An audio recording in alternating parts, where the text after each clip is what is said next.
Ladies and gentlemen, good evening and welcome back to our channel once again. And it is my hope and prayer that the video is going to find you guys in good health. Personally, I am fine, as you can see.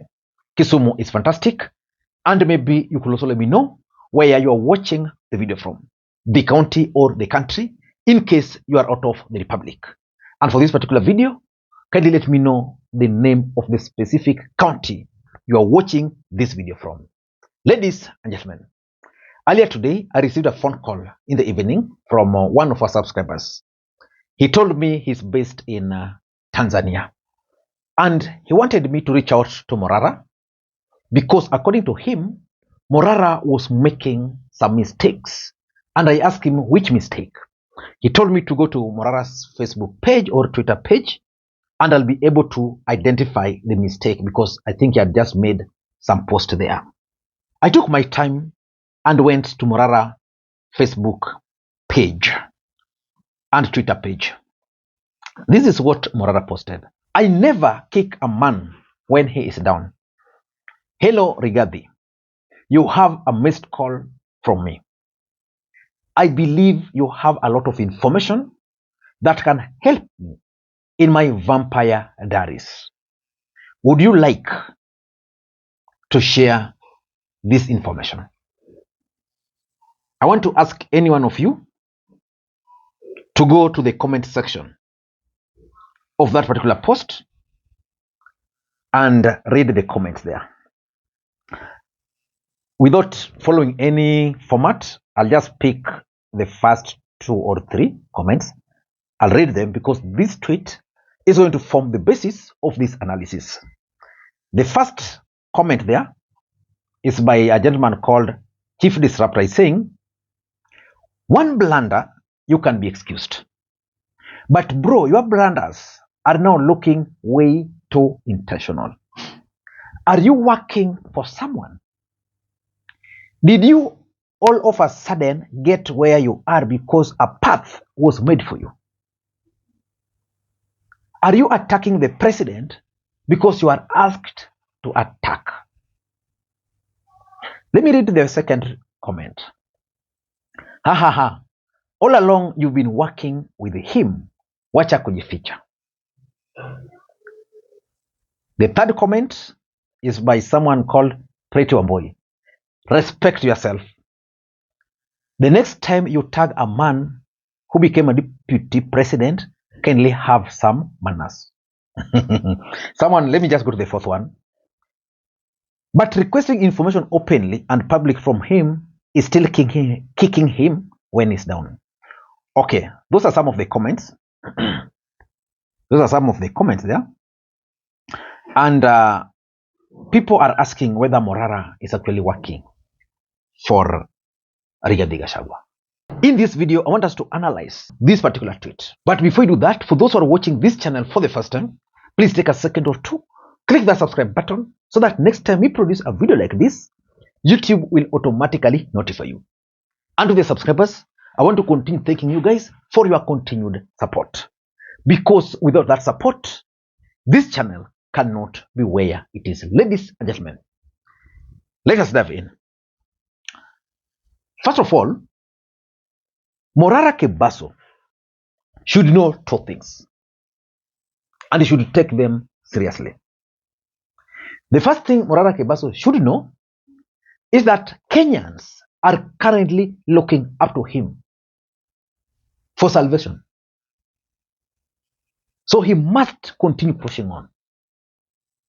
And he cannot afford to make mistake. He cannot afford to let Kenyans down. Because Kenyans have lost hope in the current leadership, be it in the opposition or be it in government. So they are looking up to him. I don't know how that can get into his head. Not only him, Kenyans were looking up to some other individuals. But Morara has now emerged. So he cannot afford to make a mistake. Number 2, Morara must also know that because he has emerged, he's now a target.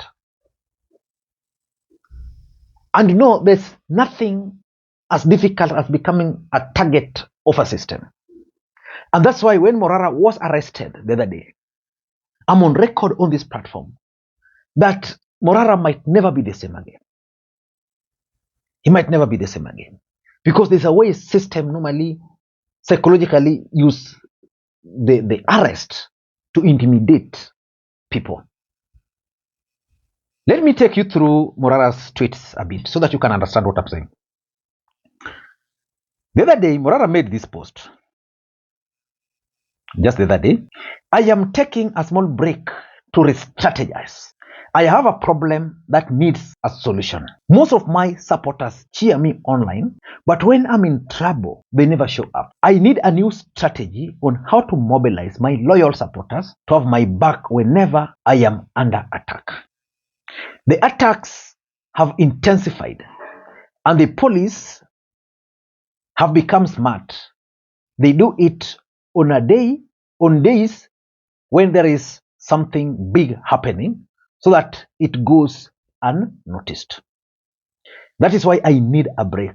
I am genuinely fighting for Kenyans, but I need Kenya to fight for me. Therefore, I need to find a way to convince Kenyans to fight for me. Ni haya tu kwa sasa. Yeah, again, if you go through these comments, yeah, you'll be shocked. And even this particular tweet had a lot of mistakes. Remember, on this platform, I advised Morara to be very careful about a few things. One of the things he needed to be very careful about is the infiltration. Of course, the other day, he confirmed himself that he employed a mole within his team. I also advised Morara to be very careful about his security, because he's now a target. These guys can use any slightest opportunity just to harm him. I also said, number 3, that Morara needed to figure out his communication strategy, whether he needed to have experts or not, but his communication strategy is not right. For example, the tweet which I've just read for you here, it's about him. What Kenyans wanted was a movement which has emerged as a leader.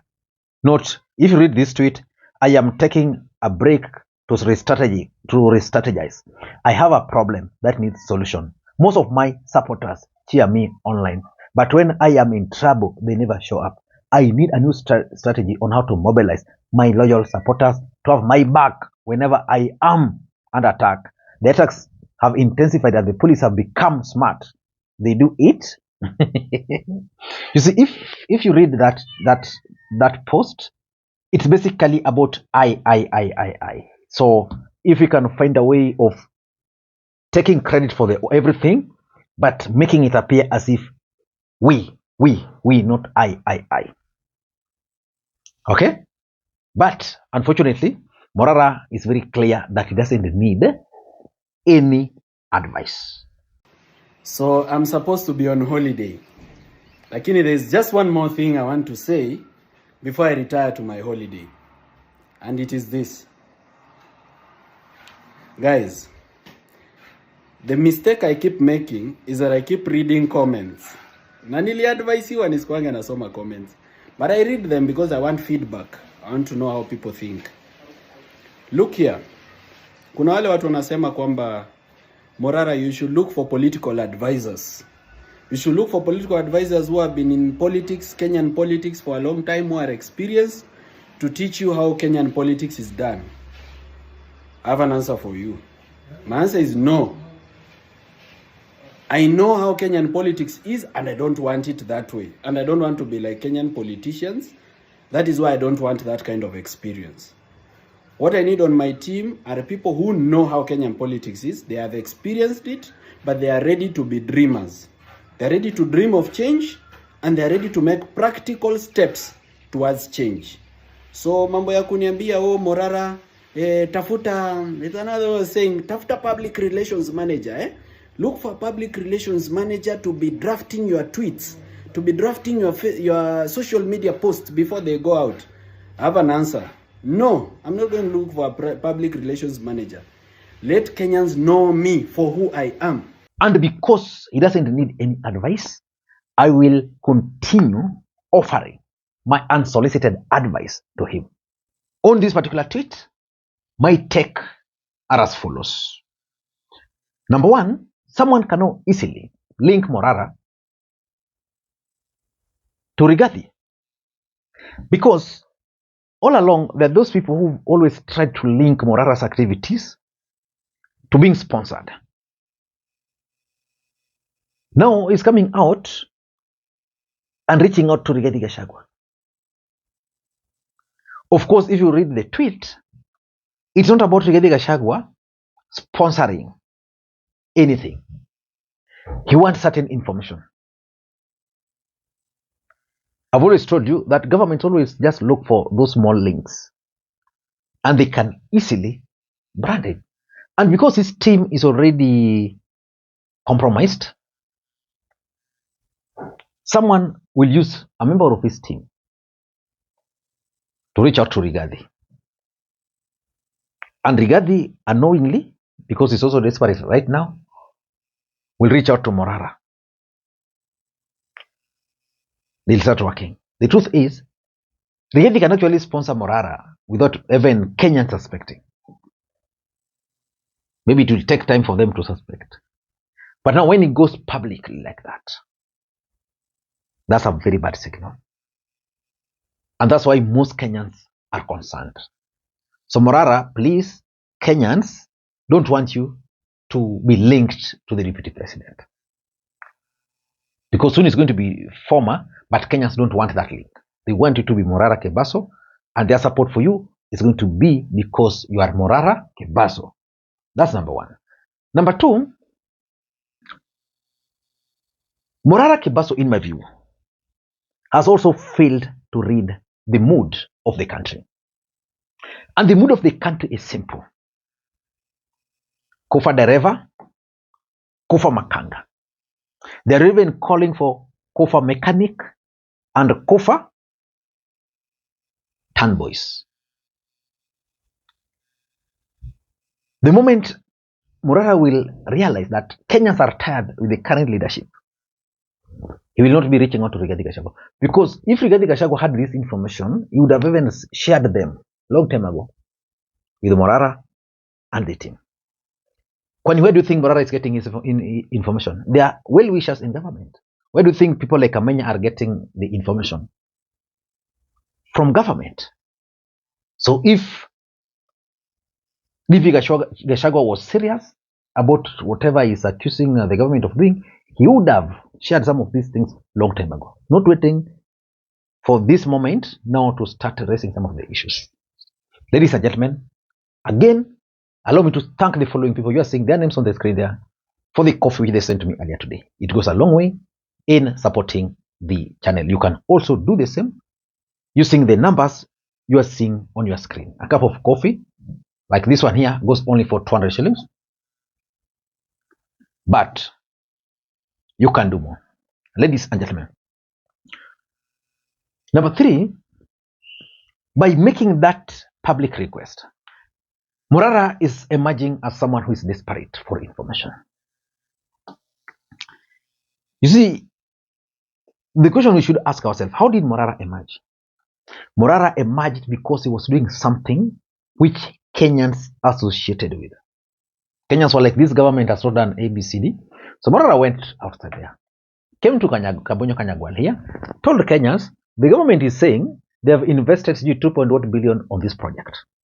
This is the state of the project. Nothing much has happened. He went to Mwea, then identified a project there, stalled project, highlighted it. He went across the country.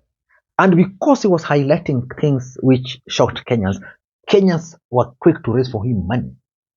Kenyans were quick to support him. And that's what Kenyans still expect him to do. In fact, what Kenyans expect Morara to do is to continue going down there and highlighting those details. Not what Ruto and Uhuru are doing. I mean, Ruto and Rigathi did, never did, the information, no.